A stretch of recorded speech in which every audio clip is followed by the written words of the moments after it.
Hello 7th class, my self Mrs Rajni Bhatia. मैं आज आपके सामने हूँ फिर से एक बार वीडियो के थ्रू आपके लिए चैप्टर 4th लेके सिंपल इक्वेशंस। सिंपल इक्वेशंस आप 6th में भी पढ़ते हैं। आपको रिकॉल करवा दूं कि इक्वेशन क्या होती है। इक्वेशन होती है जिसके बीच में इक्वल टू का साइन होता है एंड कोई टर्म्स होती हैं इक्वल टू के लेफ्ट हैंड साइड पे, कोई राइट हैंड साइड पे। जो राइट हैंड साइड पे होती है उनको RHS राइट हैंड साइड बोला जाता है। लेफ्ट वाली साइड पे जो होती हैं, जैसे आप सपोज यही देखिए, इसको आप देखिए, यहाँ पे इक्वल टू के इस तरफ ये राइट हैंड साइड है, तो ये RHS और ये सारी टर्म्स LHS। एक्सरसाइज 4.1, इसमें फर्स्ट क्वेश्चन है कंप्लीट द फॉलोइंग। एक टेबल सा दिया हुआ, आप बुक खोल लीजिए अपनी साथ, उसमें देखिए आपको टेबल गिवन है कंप्लीट द फॉलोइंग। उसमें एक इक्वेशन दी हुई है, फिर उसकी वैल्यू दी हुई है, फिर आपने बताना है कि ये जो वैल्यू आप इसमें पुट करते हो तो ये सेटिस्फाई करती है इक्वेशन को, यस या नो। अब स्टूडेंट्स एक चीज को ध्यान रखिए कि इक्वेशन जो है वो सेटिस्फाई कब होती है, जब कोई वैल्यू वेरिएबल, जो उसमें वेरिएबल दिया है आइदर x, y, z जो भी दिया है, उसमें जब हम वैल्यू पुट करते हैं और सॉल्व करने के बाद LHS और RHS इक्वल हो जाते हैं, दोनों तरफ इक्वल वैल्यूज आ जाती हैं, तो उस नंबर को हम उस इक्वेशन का सोल्यूशन बोलते हैं। तो हम ये कहते हैं कि वो नंबर उस इक्वेशन को सेटिस्फाई कर रहा है। तो अगर LHS RHS इक्वल आता है तो वो वैल्यू जो है उसकी सोल्यूशन है, तब यस लिखा जाता है, अदरवाइज नो। चलिए हम इसको स्टार्ट करते हैं। Complete the following equation, value and yes no आपने लिखना है। फर्स्ट इक्वेशन देखिए, आपको गिवन है x + 5 = 0 और x की वैल्यू क्या पुट करनी है, 5। आपको ये गिवन है। x 5 पुट करने के बाद आपने बताना है कि ये इसका सोल्यूशन है या नहीं है, ये इसको सेटिस्फाई करता है या नहीं। चलिए स्टार्ट करते हैं। आप x की जगह क्या पुट करेंगे, 5। तो 5 + 5 = 0। ये 5 कहां से आया, जो x की वैल्यू थी, और ये 5 जो ऑलरेडी गिवन है। तो 5 + 5 = 10, नॉट इक्वल टू 0। 10 = 0 तो नहीं है ना, तो ये जो है ये इसकी वैल्यू, इक्वेशन की ये वैल्यू नहीं है, नो आ जाएगा हमारे पास। Next is x + 5 = 0 and x = -5। आप x की जगह -5 पुट कीजिए। -5 + 5 = 0। तो -5 + 5 क्या हो जाएगा, एक टर्म प्लस एक माइनस, सेम 5 में से 5 माइनस करेंगे 0। 0 = 0, तो this is yes. Next is x - 3 = 1, x = 3 put कीजिए। x की जगह क्या लिखिए, 3। 3 - 3 = 1। आप देखो 3 - 3 that is equal to 0। 0 is not equal to 1, तो ये क्या हो गई, no.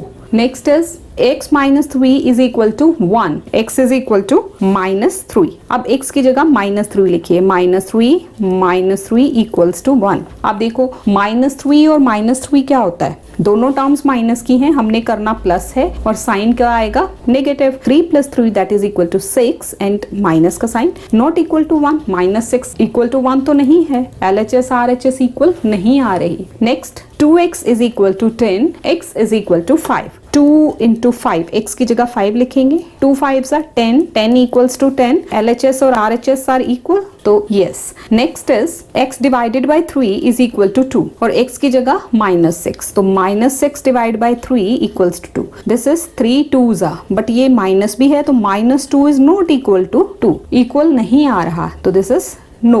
Next part is x / 3 = 2, x = 0. This is 0/3 = 2. 0/3 मतलब 0, not equal to 2. 0 = 2 तो नहीं होता, तो this is also no. तो इस तरह से आपने बताना है कि given value जो है वो इसकी solution है या नहीं है। Let us move to next question. Question number 2, check whether the given values in the bracket is the solution of the given equation or not. आपको एक इक्वेशन दी है, ब्रैकेट में एक उसकी वैल्यू दी है, आपने बताना है कि क्या ये इसकी सोल्यूशन है कि नहीं। सेम फर्स्ट क्वेश्चन जैसा ही है, आप वैल्यू पुट करेंगे। अगर LHS RHS इक्वल आती हैं तो यस, ये जो गिवन है ये इसकी वैल्यू है, और अगर नहीं आती तो no. Let's start it. x + 4 = 11, x = 7।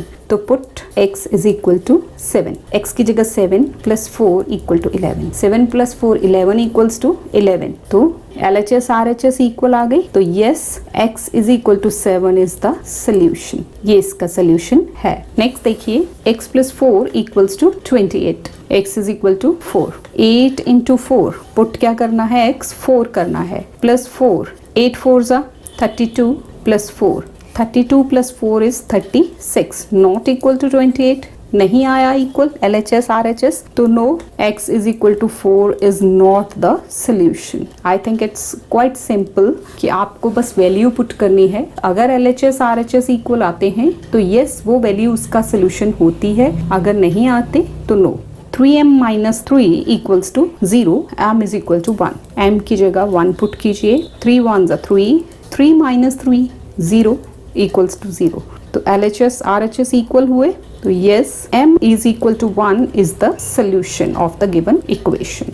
Next is, so here is part 4th, x by 5 minus 4 equals to minus 1.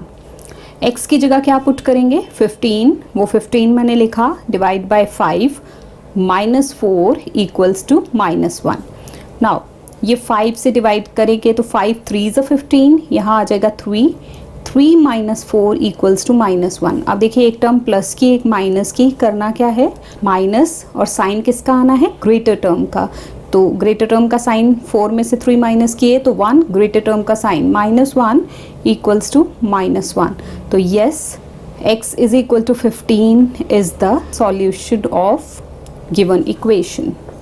Next is 4x minus 3 equals to 13. x की जगह क्या पुट करेंगे, given x is equal to 0, तो 4 into 0 minus 3 equals to 13. 4 into 0 0 minus 3 equals to 13. 0 minus 3 -3, 0 पे से कोई भी number add subtract करो वो सेम ही रहता है, तो this is not equal to 13. -3 is not equal to 13.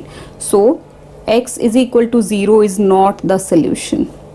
ये इसका solution नहीं है। Question number 3, this is solve the following equation by trial and error method. अब देखिए ट्रायल एंड एरर मेथड क्या होता है, ये कोई परफेक्ट मेथड नहीं होता, ये सिर्फ आपको समझाने के लिए है कि इसके बाद हम फिर ट्रांसपोज मेथड पे कैसे पहुंचे। जैसे हम ट्रांसपोज करते हैं ना टर्म्स, हमने 6th क्लास में देखा था, साइड चेंज तो साइन चेंज, प्लस है तो माइनस, माइनस है तो प्लस। अगर आप उसको और डिटेल में देखना चाहते हैं तो 6th क्लास का इक्वेशंस का वीडियो भी आप चेक कर सकते हैं। तो solve the following equations by trial and error method. Trial and error method क्या होता है, आपने x की वैल्यू पुट करते जाना है अपनी मर्जी से, 0 करो, 1 करो, 2 करो, 3 करो, और देखो कहाँ जाके आपको LHS RHS इक्वल मिलते हैं। जिस वैल्यू पे जाके LHS RHS इक्वल मिलेंगे वही इसका सोल्यूशन होगा। ये थोड़ा लंबा मेथड होता है और मोस्टली यूज नहीं होता। तो चलिए स्टार्ट करते हैं। Put x is equal to, हम 1 से शुरू कर लेते हैं, आप अपनी चॉइस, आप 0 लीजिए, 1 लीजिए, -1 2 -2 3 -3 any number. 5 into 1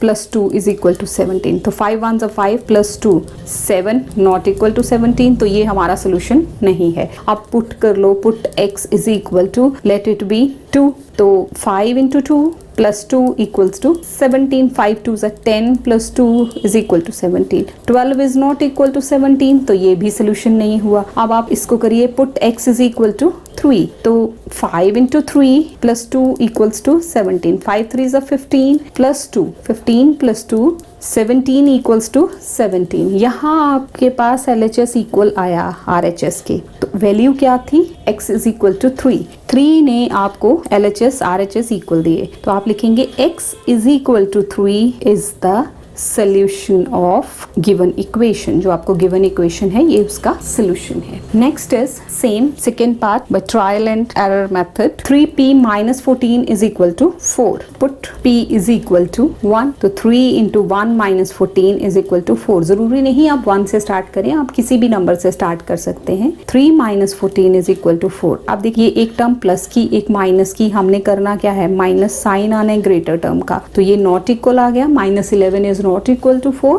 put x is equal to 3, तो 3 into 3 minus 14 is equal to 4, 9 minus 14 is equal to 4, 9 minus 14, अब वही सेम प्लस माइनस का ग्रेटर टर्म का साइन माइनस कर दीजिए, -5 is not equal to 4, ये भी नहीं। Put x is equal to, let it be 6, 3 into 6 minus 14 is equal to 4, 6 3s are 18 minus 14 equals to 4, 18 minus 14 कितने हो गए, 4 equal to 4। LHS RHS equal आ गई, किस वैल्यू ने आपको दिया, तो x is equal to 6, तो आप लिखेंगे x is equal to 6 is the solution of given equation। given equation की ये solution है। Next question number 4 is right equation for the following statements.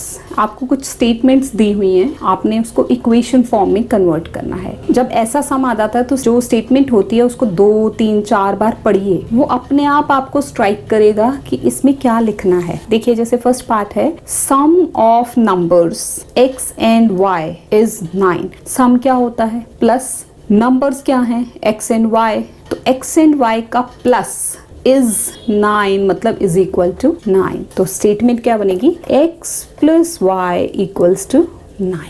कैसे?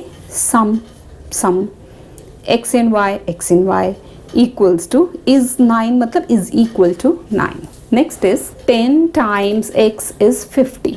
10 टाइम्स का मतलब होता है multiply. 10 times multiply 10 times x, 10 times x, तो 10 into x is 50 is equal to 50. This is the equation. Next is 3 subtracted from y. अब आपको पता है जब सब्ट्रैक्ट करते हैं उसमें फ्रॉम के बाद वाली टर्म को हम पहले लिखते हैं और सब्ट्रैक्ट का मतलब होता है माइनस। 3 सब्ट्रैक्टेड फ्रॉम y यानी कि y में से 3 माइनस किए। याद रखना है कि जब भी फ्रॉम आए, सब्ट्रैक्टेड हो, फ्रॉम के बाद वाली टर्म को पहले ले आना। 3 subtracted from y gives 9. y minus 3 equals to 9. y में से 3 माइनस करोगे तो 9 मिलेगा। 9 times x plus 6. 9 times x 9x। 9 times का मतलब होता है multiply. This is 9x plus 6 equals to 87. Next is 1/5 of a number y. 1/5 of a number y यानी कि 1/5y minus 6 gives 3। तो आप इसको एक और फॉर्म में भी लिख सकते हैं, ये भी है, या आप इसको ऐसे भी लिख सकते हैं 1 into y मतलब y by 5 minus 6 equals to 3। One and the same thing, यहाँ छोड़ोगे तो भी ओके है। Next question is 5th, right statement for the equation. अब उस लास्ट क्वेश्चन का ये रिवर्स है, इसमें आपको इक्वेशन दी है, आपको स्टेटमेंट लिखना है, इसको इंग्लिश में कन्वर्ट करके लिखना है। x - 2 is equal to 6। तो ये देखिए सब्ट्रैक्ट है, तो हम इसको उसी वे में चले जाते हैं। हम लिखेंगे 2 subtracted from x gives 6। 2 subtracted from x, तो 2 सब्ट्रैक्टेड फ्रॉम x, तो x पहले -2 is equal to 6। This is 3y - 2 equals to 10। Try कीजिए, देखिए ये क्या है? टाइम्स। मैंने पिछली बार ऐसा जब टाइम्स लिखा था तब मैंने इन दोनों को मल्टीप्लाई किया था, तो यहाँ हम लिखेंगे 3 times y - 2 gives 10। 3 times y - 2 gives 10। This is x by 6 equals to 6। by मतलब डिवाइड है, तो यहाँ क्या हो गया? 1/6 of x gives 6। 1/6 of x gives 6। Next is x by 2 plus 2 is equal to 8। इसको हम हाफ बोलते हैं, तो आप लिखेंगे half of x plus 2 gives 8। So this is the statement for this।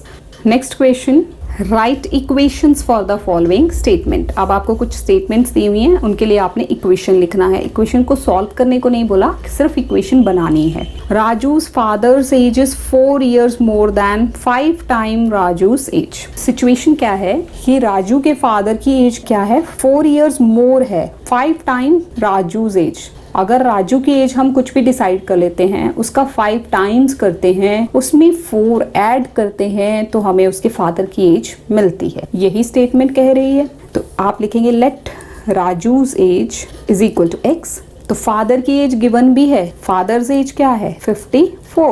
54 years। तो इक्वेशन क्या बन जाएगी? 5 टाइम्स राजूज एज, तो पहले 5 टाइम्स कर लीजिए। 4 years मोर का मतलब होता है प्लस, तो ये उसके फादर की एज है जो कि एक्चुअली क्या है? 54। So this is the required equation. Next is a teacher tells that the highest marks obtained by a student in his class। Teacher ने क्या बताया स्टूडेंट्स को कि जिस बच्चे ने हाईएस्ट मार्क्स लिए हैं वो क्या है? Twice the lowest marks plus 6। कि जिस बच्चे ने लोएस्ट मार्क्स लिए हैं उसका ट्वाइस करो, यानी कि उसको डबल करो, इंटू 2 करो, प्लस उसमें 6 करो, तो वो हाईएस्ट स्कोर बनता है। और वैसे हाईएस्ट स्कोर कितना है? That is 86। तो आप लिखेंगे let lowest score is equal to x। Suppose कर लो कि लोएस्ट स्कोर x है और हाईएस्ट कितना गिवन है? Highest is equal to 86। तो यहाँ से आप इक्वेशन बनाइए, ट्वाइस द लोएस्ट मार्क्स यानी कि 2x प्लस 6, ये किसके बराबर हो गए? हाईएस्ट स्कोर के बराबर। This is the equation. In an isosceles triangle, students isosceles triangle क्या होता है, जिसमें टू एंगल्स इक्वल होते हैं या टू साइड्स इक्वल होती हैं। अब यहाँ पे एंगल्स की बात हो रही है तो हम एंगल के अकॉर्डिंग लेंगे। जैसे सपोज कर लो ये ट्राइंगल है, इसमें दो एंगल्स इक्वल हैं। वर्टेक्स एंगल, वर्टेक्स एंगल क्या होता है, ये जो ऊपर होता है, और बेस एंगल्स ये होते हैं जो नीचे होते हैं। अब vertex angle is twice the either base angles, तो दो इक्वल होने तो बेस एंगल्स इक्वल होने हैं, और ये इसका ट्वाइस है। तो let base angles is equal to x each.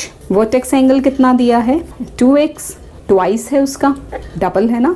तो एंगल्स हम प्रॉपर्टी को रिकॉल कीजिए, x plus 2x is equal to 180, यानी कि 2 + 1 3 + 1 4x is equal to 180। This is the equation. Fourth, a shopkeeper sells mangoes in 2 types of boxes. एक shopkeeper है जो mangoes cell कर रहा है 2 टाइप के बॉक्सेस में, large box and small box. One is small, one is large. The large box contain as many as 8 small boxes. Large box के अंदर कितने मैंगोज हैं, जितने 8 स्मॉल बॉक्सेस में आते हैं, प्लस 4 लूज मैंगोज।